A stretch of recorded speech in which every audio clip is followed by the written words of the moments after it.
julli googu it sopp nañ ko lool ci guddi gi nga xam ne moom la ñuy jàppee guddi laylatul xadri ñëw na ci téereb Naylul Awtaar mu ne képp koo xam ne julli na ñeenti rakka ci guddi laylatul xadri gi rakka bu ci nekk fatiha lay jàng benn yoon alhaakumu takaasur benn yoon qul huwa allahu ahad ñetti yoon ñeenti rakka yëpp loolu la ciy julli yàlla dana ko woyofalal sukuraati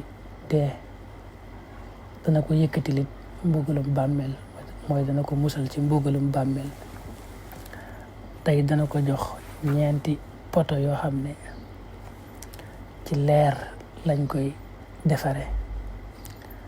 ñeenti poto yi poto bu ci nekk nag junniy pale lañ ko ciy tabaxal ci aljanna daa wax man salla fi laylatil qadri 4 rakaat yaqra'u fi kulli rak'a al-fatiha marra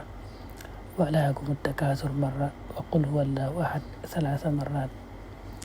hawwana allahu tabaraka wa taala alayhi sakratil mawti wa rafa'a anhu adab al-qabr wa a'taahu 4 humudin min nuur ala kulli amud 1000 qasrin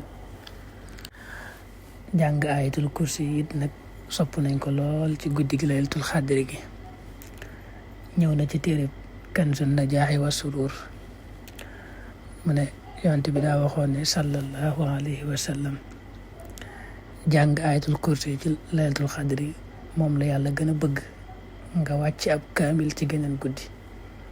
maanaam jàng laylatul xadri rek ci genn guddi gi laylatul xadri gi moo gënal yàlla nga wàcc ab kaamil ci geneen guddi gu bokkut ak guddi gi laylatul xadri